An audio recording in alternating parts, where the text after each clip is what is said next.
bracha to all of our viewers and listeners. Today we would like to discuss a topic that we will entitle, so far as the shir is concerned, the commitment to kindness. And the point of departure will be Parshas Chaye after Eliezer, the trustworthy servant of Avram, was sent on a mission to bring back a bride, a shidduch for Yitzchak. We're dealing now, as far as time sequence, after the Akedah. So Avram insisted and demanded that it be someone in his family. Eliezer was a very great scholar, a Talmud Chacham, and he decided, the way the Ran explains it, the reason that Avram wanted somebody from his family is simply because in his family there will be a kala for Yitzchak that will be of noble and outstanding midos tovos. Bnei Canaan, the daughters of Canaan, unfortunately, do not have good midos. They're not kind people, and of course, in other areas, they're also very, very, very well missing many qualities. So Eliezer decides to make a test. He's going to administer a test, and the pasuk tells us that he spoke to HaKadosh Baruch Hu, begged HaKadosh Baruch Hu to do kindness with Avram, and the test was V'hoya hanara asher oimar eleo hati no kadech ve'eshter Avram Rosh say so the test was, if he says to one of the girls that he thinks perhaps is a candidate to be the designated one for Yitzchak, if he says, lower your pitcher and I will drink, but she says, drink and I will also water your camels, to her have you designated and selected for your servant for Yitzchak. So that was the test that he administered, and indeed, she passed the test. Vanaro, as far as Rivka is concerned, when she was asked to give a drink to Eliezer, so she indeed did that. He asked her very kindly, please give me to drink a little bit of water from your pitcher. She said, Shesei Adoni, and Batimaher, with great alacrity, she also gave to drink the camels. And right away, he gave her a symbol that she will be the designated one for Yitzchak. He gave her the jewelry, the Nezinzov, Beka, Mishkala, and only afterwards did he ask about her genealogy. Bas mi'at, please tell me.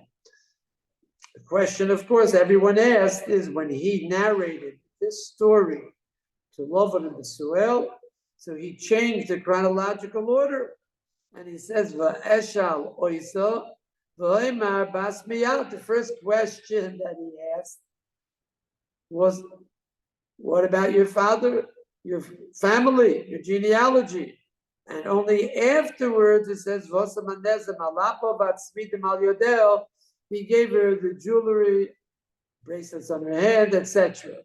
So Rashi points out he changed the order. So we'd like to explain what the purpose of Eliezer changing the order and basically changing the chronological events. That's question number one. Question number two, we have an interesting Rashi. Eliezer says, if this girl that I select will pass the test, so I know for sure she's the designated one to Yitzchak. Rashi forgets about Yitzchak in his commentary, and in his commentary he says, indeed, she is the proper, appropriate kala for Yitzchak Avinu, because she's a goymeles chasodim, she's full of kindness and generosity, ukidai, and she's surely worthwhile, likonos mebeisa shel Avram, and she's worthwhile to enter into the household of Avram. The question the first asked, why mention Avram? We're talking about Yitzchak. So these are the two questions we would like to address ourselves to. By way of introduction, we should like to introduce and mention the Gemara in Sukkah Daf Mem Tes. So the Gemara says a very, very interesting idea. The Gemara says, "V'amar Rebbe Elazar, ein tzedakah mishtalemes elo lefi chesed shebo. Shenemar ziru lachem letzedakah v'kitzur lefi chesed."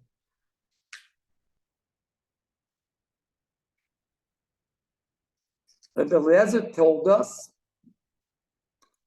of great interest to every single Jew that the reward of charity, HaKadosh Baruch Hu gives rewards to charity, and the Torah says itself that HaKadosh Baruch Hu will bless the person that gives tzedakah. However, there's a caveat. The reward of tzedakah depends entirely upon the extent of the kindness in it. So we would assume that we're speaking about the act of tzedakah itself, giving charity, giving money to a needy person, giving an object to an individual who is in need of the object. So we would think that Rebbe Elazar comes to tell us no more than a person has to be exceptionally careful. He has to have grace, and there has to be gentleness and sympathy that accompany the objective act of tzedakah. That's what we would say. However, Rashi tells us something very radical, and it seems that Rashi meant to say something which is very definitive, and it has halachic connotations as well. So Rashi says the following. What does it mean? The reward of good deeds will be to the extent that there's kindness involved in the essential good deed. So Rashi says a little different than the Gemara. The objective giving, the act of giving, to use a yeshivish term, the ma'aseh tzedakah, the guf ma'aseh tzedakah, the act of the benefactor giving to the beneficiary. So that is the Shem Tzedakah. That's the definition of Tzedakah. However, Rashi says, V'hatoirach, the tircha involved, the trouble that a person troubles himself, hu chesed. So we don't know exactly what Rashi means. But Rashi says afterwards, if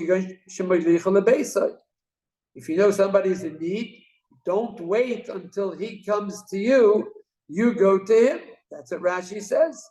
Or the other types of endeavor that you'll take, physical endeavor to give him the tzedakah that he needs in the highest quality possible. So Rashi brings many, many examples. At the end, Rashi says, a yisoid. And what is chesed shebo? Shenoisen liboy v'daitoi l'toivosoi shaloni. The act itself, the objective act, that's the tzedakah. But that will not be a great reward for you unless that's accompanied not just by sympathy and not just by gentleness, but it has to be, like Reb Chaim Brisker once said, you just can't do heart's chesed, you just can't do chesed of the heart, but it has to also be chesed of the cup of the head. In other words, you have to understand exactly what the needs of the yoni are. In other words, the tzedakah is the objective act, the chefza, the object, the money that you're giving, or the article that you're giving to the needy person. The gemilas chasodim is a din in the gavra. Noisein liboy v'daitoi l'toiva so'oni. It's not now referring to the act itself, but it's referring to the beneficiary of the act, the person that you are giving the charity to. So for that, you need a focus of heart and mind and heart. You need a very discerning eye and a sensitive heart to know exactly what the needs and the priorities of the ani are. That's the gemilus chesed sheba. That is what Rashi says. A beautiful Rashi, shenoisein liboy v'daitoi v'toivasoni, a complete concentration of mind and heart for the benefit of the needy person. So if we would be allowed, perhaps, we have the rishus to elaborate on what Rashi says, the way Reb Chaim understood it. So we see over here that Reb Elazar told us that the reward of charity really depends on the kindness that is concomitant with it. In other words, the cold, formal, objective act is not sufficient. That's the first yesod we learn from Reb Elazar. It's not sufficient. Because if it would be sufficient from an objective point of view, right, the giving of tzedakah is not subject to any qualifications. If you give, so that's that. The amount you give, the article you give, is the only thing that really counts. After everything is said and done, his needs have now been provided for. The needs of the ani have now been taken care of. However, from the subjective point of view, which requires, as we mentioned a moment ago, discerning eye and a very sensitive heart, right? So without that, without the saying, so indeed there could be a concept of defective charity, defective kindness. The difference is whether there's a leiv even, a heart of stone, or a leiv basar, a very deep understanding heart, not superficial, not a heart that feels on the surface, but it has to be a deep feeling in the heart. So Rashi told us the giving is the objective act of tzedakah. Nosen tita, you give. However, there's another aspect, which for lack of a better term, we're calling the subjective aspect that the giver has to have, and that's involvement with the one that's going to be the beneficiary. So we have the objective act of giving, and then we also have the involvement in the needs, not insofar as the object of the tzedakah is concerned, the money, the article, but of the individual, the person that's going to be the recipient of this kindness. Because after everything is said and done, giving is indeed a concrete, tangible, limited act. You give $1,000, you give $500, you give food, you give clothing.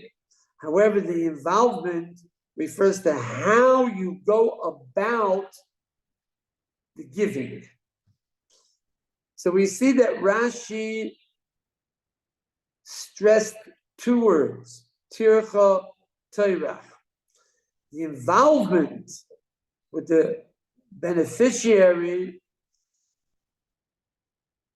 in doing the tzedakah, such as bringing the money to the poor man's house instead of having the poor man come to you. So Rashi says is an act of thoughtfulness on the part of the giver. The key words, the key terms are tircha, tirda. What does that mean? It means there's a constant concern with the toivas ha'ani. There's an abiding interest in him. There's a continuous commitment rather than a simple fleeting attention for a few moments and you discharge your obligation. It's interesting when the Gemara speaks about Abaye in contradiction to Rava. lived 20 years longer than Rava. The Gemara in Avodah Zarah Daf Yutes. So the Gemara says the reason was because he was oisek b'Torah gemilas chasadim. So the word oisek also applies to gemilas chasadim. Oisek b'Torah or gemilas chasadim. So we know what oisek means. The Taz in Hilchos Birchas HaTorah explains why the bracha is lasoik b'divrei Torah, because lasoik means a quality of undivided attention.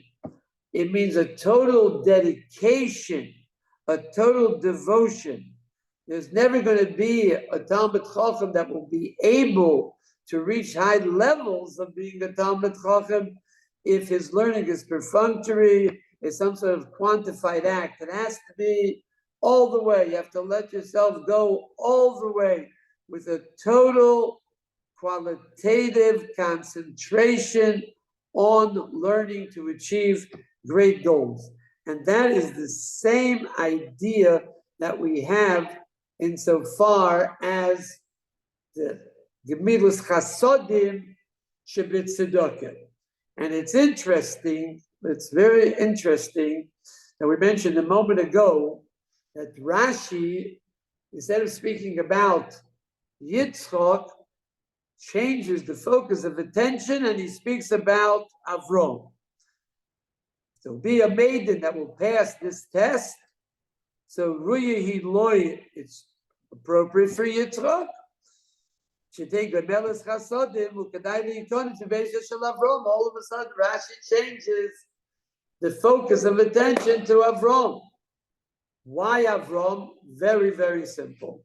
Because when the Chazal speak of Avram, so the Chazal speak about one salient feature insofar as Avram's chesed is concerned.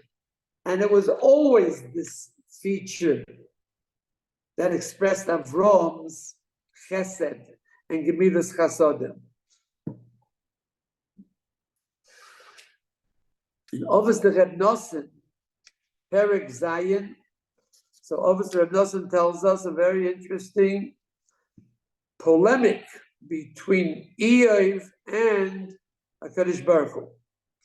When the great calamity came upon Eov, so he said to HaKadosh Baruch Hu, why do I have to suffer such calamities, such disasters?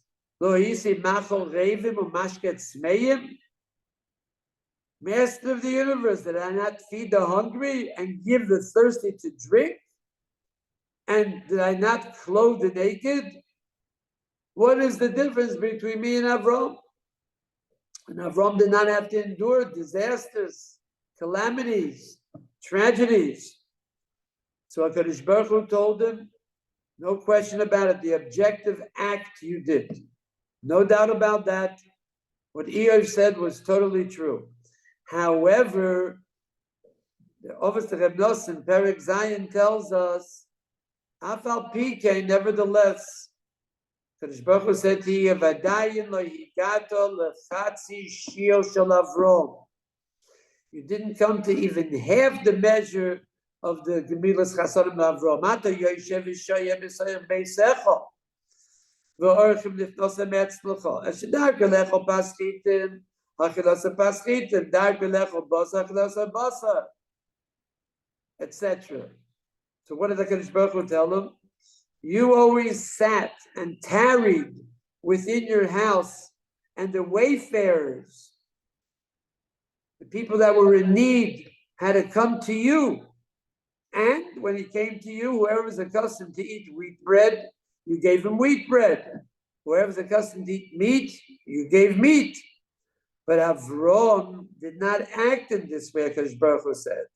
Instead, he would go forth and make the rounds everywhere, searching, B'neiros Yerushalayim, Chipas achar chipas, search after search, with candles and candlelight. He made his rounds everywhere. And when he found the wayfarers, he found the ones that were in need, he brought them into his house. And to him who was unaccustomed to eat wheat bread, he gave wheat bread to eat. To him who was unaccustomed to eat meat, he gave meat to eat. To him who was unaccustomed to drink wine, he gave wine to drink. Moreover, he arose and he built stately mansions on the highways, and he left there food and drink, and every passerby ate and drank, and he blessed heaven for all of this loving kindness. That is why HaKadosh Baruch Hu said Avram was delighted in spirit, and HaKadosh Baruch Hu gave him a son at 100 years old. He did not have to suffer what Eov had to suffer. So that was the distinction. Avram Zoyel says Avram had 4 doors. Anybody could come in. All the doors were open. So this is the sort of Gemilus Chesed, above and beyond the present need. It requires a very, very, very keen eye, a very sensitive heart. A superficial person, a surface personality cannot realize, he can't be aware of the needs of the individual. He will lack the abilities, capacities, to be involved with him, to feel his needs above and beyond the concrete act. And that was the test that was administered to Rivka. She passed with flying colors. And not only did she pass it with flying colors, she did it bezrizos, with great alacrity. As it said afterwards, I also give your camels to drink. She knows that camels have to drink. He didn't ask for it, but above and beyond his request, above and beyond what he implored her, she did. And she did it of her own motivation, self-motivation, self-inspiration, voluntarily. How did she do it? Vatimahel. She did it with great alacrity. She did it with great speed, in order that the camel should not have to wait another moment. And also, we have to know that this midah, that the Torah tells us, Vatimaher, she did it very hurriedly, is a very important midah in Chesed v'Tzedakah, even in the objective act, because it's never too soon to do an act of kindness, because you never know when it'll be too late. And we asked once upon a time, many years ago, Rabbi Yosef Sendra, what exactly was the taina that Nochem Ish Gamzu had on himself? There was a poor man that asked him to give him food. So he had the food on his donkey. So he said, Hamtein Ache Efroi, please just wait a second until I unload the pack from the donkey. I will open it up and give it to you. And before he could unload the pack of food on the donkey, so the person that implored him passed away. So he wished on himself that his whole body should be covered with boils, that his arms and legs should be amputated. Why? Because my eyes did not discern, and they were not sympathetic enough to see his eyes. My eyes should be blinded. My hands did not have the empathy to see his weak hands. So therefore, my hand should be amputated, etc. So we asked, what should he have done?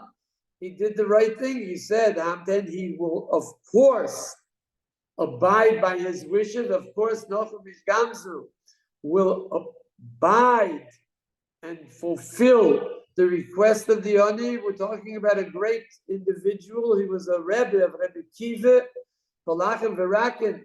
Says Rebbe Kiva that I knew how to darshan. I learned from Nochem Ish Gamzu. He always said Gamzu l'Toiva, from the great, outstanding Tanoim of all time. What was the time on him? He did the exact right thing. So Rabbi Yosef said, no, when somebody asks you for something, you forget about the normal procedure, the normal process. Usually we have derech eretz. A person acts like a gentleman, so the right thing to do is, first and foremost, this is the code of behavior, you take the pack off the donkey and then you open it up. No, Right away, he should have taken out a knife, which everybody carried at that time, and ripped open the sack and give it to him. This is what we learned. This is Rivka's midah as well. She did it with great alacrity. And the truth of the matter is, when you do above and beyond, so that is involvement with the yoni. That's the noisein. Einoi, v'daitoi, v'liboi, v'toivasoni. Rashi says that liboi v'daitoi, but you also need einoi, a keen eye, a discerning eye of a very deep individual who can right away focus on what the needs of the individual are, above and beyond the act of giving what he requests. And it's interesting that Rashi uses the same lashon elsewhere. Rashi in Shemos explains to us,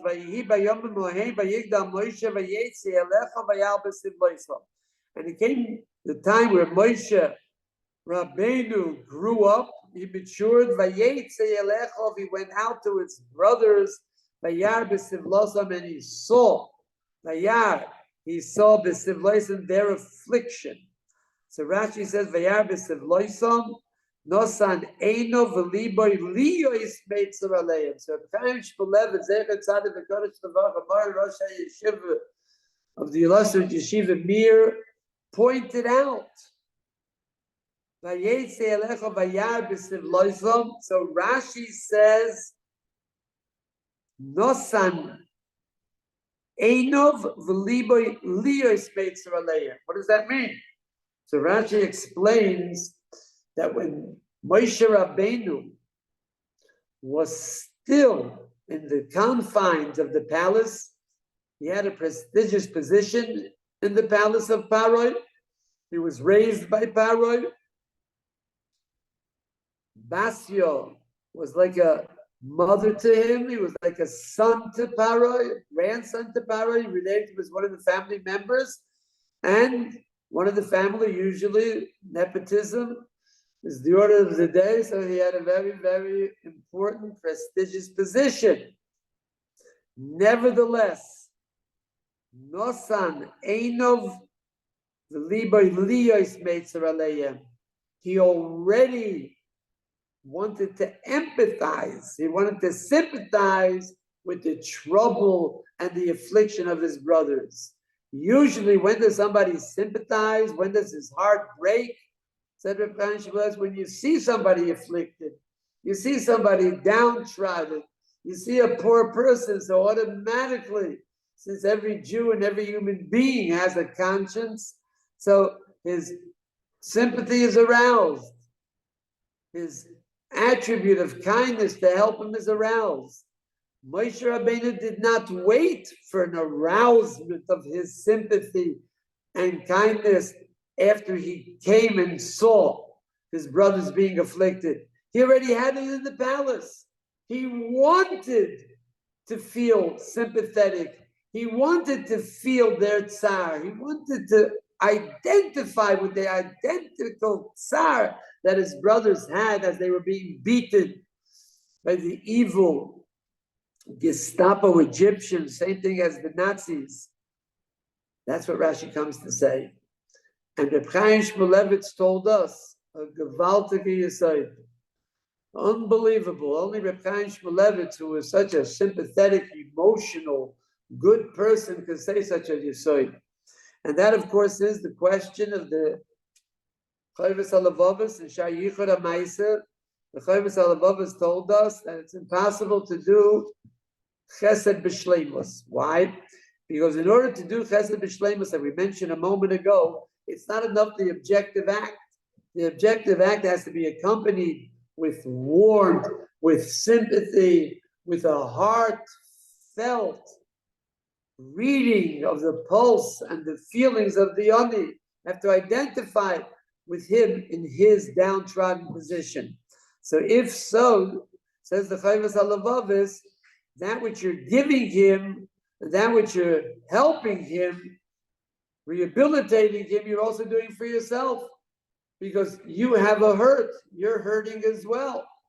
You feel his pain, you feel his suffering. So you will alleviate your own pain. You'll find a relief in your own suffering by helping him out.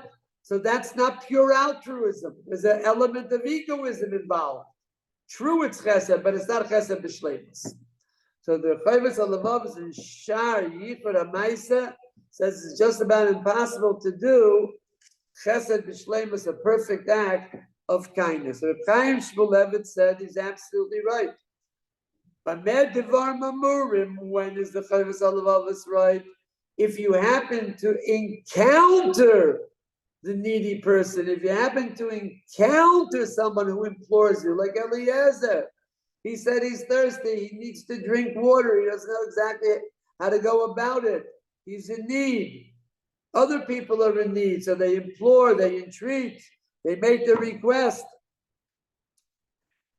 And you look at them, and you are crushed. You're simply a wreck. So when you help them out, you're also ipso facto helping out yourself. And after you give them what they need, the day machsaira, whatever they're lacking, so you're relieved. Absolutely correct, said Chaim Shmulevitz. However, there is a teretz on the question. Who answered the question? Moshe Rabbeinu. Rivka, Avram. Chaim Shmulevitz says, always we've seen in connection to chesed, it says, roidef tzedakah. Roidef tzedakah v'chesed. You have to pursue it. And that's what the Gemara says, goimel chasodim, and that's what Rashi says, she's going to be goimel chasodim Rivka. She pursues it. It's an objective, it's a goal in her life to find the vehicle so she can express her loving kindness, Rivka, Avram, to express his loving kindness for humanity and help them find the proper way in this world and also get to the world to come. So Moshe Rabbeinu already was heartbroken, was suffering in the palace before he even went to the field to see where the Mitzrayim were afflicting his brethren. Unbelievable. Said Reb Chaim Shmulevitz that if you want to know what's the barometer, how do you measure whether a person has the element of egoism, he's doing something for himself to relieve himself of the pain, or he's doing it exclusively for the benefit of the beneficiary? So Reb Chaim Shmulevitz said, very simple.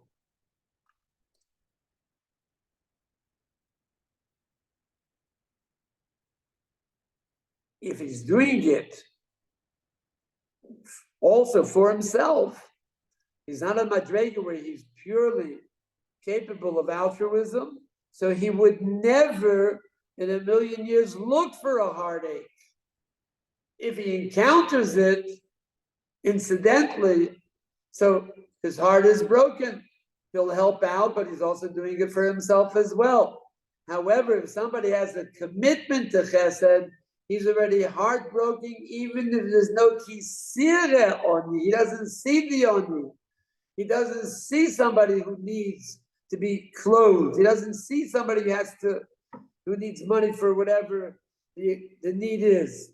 So therefore, he would not be mamzi himself. He would not look for the pain and suffering. But if somebody is totally altruistic, he'll go out to his afflicted brethren and he'll look for a heartache. He already has a heartache now. Of course, there'll be a stronger and more intense feeling of identifying with the trouble, but he's looking for it. That's Moshe Rabbeinu. Nosan ein of it. He wanted to have a total feeling of the suffering and identify with the suffering of his brethren. He already started here. He was looking for it. So therefore, even if after he sees it and it has a greater impact on him, said Reb Chaim, it makes no difference, because now that he's helping out his brethren, which he did, right? Chazal tell us to the highest possible madrega. So, but he was looking for that heartache. He was looking to be crushed. He was looking for the suffering. So that is nice and ein of libay liyos. and that's that additional element, the subjective element of what is needed. And interestingly is that when we speak about the sensitive heart, the above and beyond, so we have to understand that sometimes that expresses itself in what we think is a very, very small act. But when we look at the Rambam, so we are overwhelmed. The Rambam says that after you have guests, like Avraham Avinu, so we learn from Avraham Avinu that he escorted the guest, he accompanied the guest. Schar halivoy merubim min hakol, and the schar of accompanying them, that's more than anything. This Rambam is in Perek Yud Daled Hilchos Eivel Halacha Beis, and this is the ordinance, this is the law, the rule, and the regulation of Chesed that Avram conducted himself with.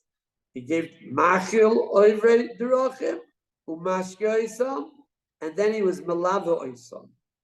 And all of a sudden, the Rambam tells us what we spoke about last week. So, hospitality to wayfarers, hospitality to our brothers is greater than even having an encounter with HaKadosh Baruch Hu. But the Rambam now is mind-boggling. The Levoyom is Yeser Ma'ach Machosam. And accompanying them is even more than the hospitality that you gave. You gave them a 4-course meal. You gave them the best drinks in the world. No, that's greater than Agbalas Pnei Hashchina. No question about it, than encountering HaKadosh Baruch Hu. But Levaya, accompanying them when they leave your home, so that's even greater than Achnos HaSarchim. Amru Chachamim, Kol Sheina Malavik Yid Shefech Domin, and if you don't accompany them, you don't escort them, says the Rambam, so you are guilty of manslaughter. Shefech Domin, that's a Chazal. What does this mean for us? It would appear that the greatest hospitality possible, without accompanying the Archim after they leave your home, is like throwing a bone to a dog. It's a begrudging concession. This is what they feel. Have a good evening, and that's it. So retroactively and retrospectively, they feel that there was a type of begrudging, b'diavad, concession of kindness. And it's possible that an intrinsically benevolent act that involved a lot of trouble for the host and the hostess could be vitiated by an act of omission, which the Urchim will look at as being rude. It was rudeness. This is why you need a discerning guy and a very, very sensitive heart. And it's more fascinating that after we see from the Psukim, we see everything clear from all of the great sources that we have, that tzedakah is not only chayvas eivarim, a duty of the body, but also chayvas halavavos, of the heart. So we see something very interesting, that of all the mitzvahs that we have in the Torah, so the closest mitzvah that there is to going in the ways of HaKadosh Baruch Hu, v'olachta b'drachav, mahu rachum avatu rachum, imitating HaKadosh Baruch Hu. So that mitzvah is chesed. Of the Yud Gimel Midah Shel Rachamim, 13 attributes of HaKadosh Baruch Hu is Rachamim. The central Midah is Rav Chesed, the master of kindness. And the Torah, as we well know, the Gemara tells us, begins with loving kindness. In the middle, it's loving kindness. It ends with loving kindness. Because the whole world came into existence because of loving kindness of HaKadosh Baruch Hu. Olam Chesed Yibonei. And all actions of HaKadosh Baruch Hu are actions that revolve around Chesed. Like Chazal tell us, So therefore, the most godly-like act that a person could do, the way he can imitate the Kadosh Baruch Hu, is through chesed. But it's much more than that. It's not just imitating HaKadosh Baruch Hu, and this is the closest act that could, if it's an act that's saturated with kindness from beginning to the end, like we mentioned a moment ago. So you're really doime l'shchina, like the Rambam uses that expression in Hilchos Megillah. You are actually comparable to the Shchina, but it's much more than that, because the Gemara tells us something which is totally above and beyond our comprehension. We cannot comprehend it. We can just say over the Gemara and see the Rambam. We'll end with this, but it's beyond our comprehension. It's not just mind-boggling, it's above our minds. The Gemara says in Baba Basra, Daf Yud, when you have a certain feeling for a poor person and you extend a loan to him, so it's like you loaned the Kadosh Baruch Hu. That's what Rashi says. Somebody who worries about poor people and you give them a loan on easy terms, Nasa Malva La Kadosh Baruch Hu. It's as if you loaned the money to a Kadosh Baruch Hu. Because the next pasuk says, "Ve'evid loiva liish malva." We bring the evid loiva liish malva. Evid loiva liish malva. Loiva is like a evid to the malva, right? So who becomes your evid, as it were? As I say, difficult to say this, right? HaKadosh Baruch Hu, because he's the recipient, and of course, no question about it. Rabbi Yochanan says it. If there wouldn't be for a pasuk, for a verse in Tanakh, it's impossible to say such a thing. Kadosh Baruch Hu considers like you gave him the loan.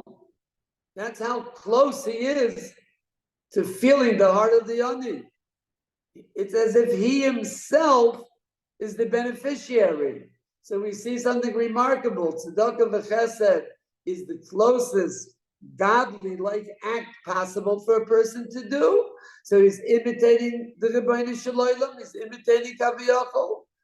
And all of a sudden we see that Kaviyachol is as if he's the recipient. So perhaps this is a Gadita. However, the Rambam doesn't say it. This is halacha. As I say, it's above our comprehension. The Rambam is in Hilchos Yisurei Mizbeach, Perek Zayin, Halacha Yud Aleph.